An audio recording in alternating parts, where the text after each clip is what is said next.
राधा अष्टमी व्रत की कहानी। राधा अष्टमी एक महत्वपूर्ण और पावन पर्व है जो भगवान श्री कृष्ण की प्रिय सखी राधा जी के जन्म उत्सव के रूप में मनाया जाता है। इस दिन विशेष रूप से भक्तजन राधा जी की पूजा अर्चना करते हैं और उनके जीवन की महिमा को समझने का प्रयास करते हैं। प्राचीन काल की बात है जब धरती पर राक्षसों का अत्याचार बढ़ गया था और धार्मिकता का पतन हो रहा था। इस समय भगवान श्री कृष्ण ने अवतार लिया था, लेकिन उनके साथ ही राधा जी की उपस्थिति भी आवश्यक थी, जो उनके प्रेम और भक्ति का आदर्श उदाहरण थी। राधा जी का जन्म यदुवंश में हुआ था। उनके माता पिता राजा वृषभानु और रानी कीर्ति बहुत ही धर्मपरायण और धार्मिक व्यक्तित्व के मालिक थे। राधा जी के जन्म के समय एक अद्वितीय चमत्कार हुआ। जैसे ही राधा जी ने जन्म लिया, उनके आसपास एक दिव्य प्रकाश फैल गया। इस दिव्य प्रकाश ने धरती को राक्षसों और पापों से मुक्त करने का संकेत दिया। राधा जी के प्रेम और भक्ति ने श्री कृष्ण को भी प्रेरित किया।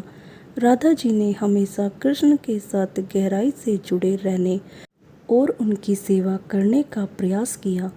उनका प्रेम सच्ची भक्ति का उदाहरण है और इस प्रेम को लेकर कई अद्भुत कथाएं प्रचलित है। राधा अष्टमी व्रत की कथा। राधा माता श्री कृष्ण के साथ गोलोक में निवास करती थी। एक बार भगवान श्री कृष्ण को गोलोक में राधा नजर नहीं आई और कुछ समय बाद वे अपनी सखी विराजा के साथ घूमने चले गए। जब राधा को इस बात का पता चला तो वे अत्यंत क्रोधित हो गई और तुरंत कृष्ण के पास पहुंची। वहां उन्होंने कृष्ण को कठोर शब्दों में उलाहना दी। राधा का यह आचरण श्री कृष्ण के प्रिय मित्र श्रीदामा को अच्छा नहीं लगा। बिना किसी विचार के श्रीदामा ने राधा को श्राप दे दिया कि वे पृथ्वी पर जन्म लेगी। राधा के गुस्से से आहत कर विराजा भी वहां से चली गई और नदी का रूप धारण कर लिया। श्रीदामा से श्राप मिलने के बाद राधा ने भी उन्हें श्राप दिया कि वे राक्षस कुल में जन्म लेंगे। इसी श्राप के परिणाम स्वरूप श्रीदामा का जन्म शंखचूड़ दानव के रूप में हुआ, जो आगे चलकर भगवान विष्णु का महान भक्त बना। दूसरी ओर राधा ने पृथ्वी पर वृषभानु जी के घर पुत्री के रूप में अवतार लिया। राधा का जन्म वृषभानु जी के घर तो हुआ, लेकिन देवी कीर्ति के गर्भ से नहीं। जब राधा और श्रीदामा ने एक दूसरे को श्राप दिया, तब भगवान श्री कृष्ण ने कहा था कि राधा को वृषभानु और देवी कीर्ति की पुत्री बनकर पृथ्वी पर रहना होगा।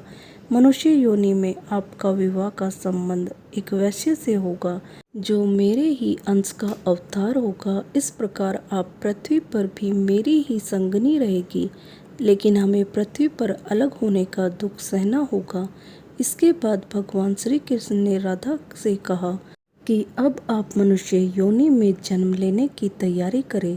संसार के सामने वृषभानु जी की पत्नी गर्भवती हुई और जिस प्रकार एक शिशु का जन्म होता है, उसी प्रकार देवी कीर्ति का भी प्रसव हुआ। हालांकि वास्तव में राधा का जन्म उनके गर्भ से नहीं हुआ था। भगवान की माया से उनके गर्भ में वायु आ गई थी और उसी वायु से राधा प्रकट हुई।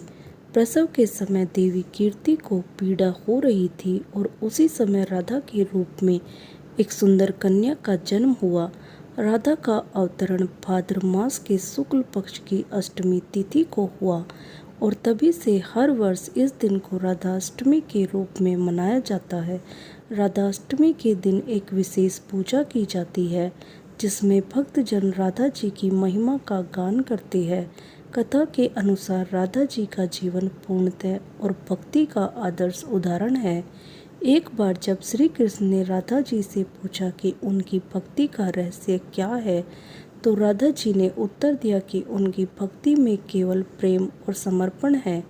दोस्तों, आपको यह कहानी कैसी लगी हमें कमेंट कर ज़रूर बताएं। ऐसी धार्मिक कहानी सुनने के लिए हमारे चैनल को लाइक और सब्सक्राइब करें। आप सभी को राधाष्टमी की हार्दिक शुभकामनाएं। बोलो राधे राधे।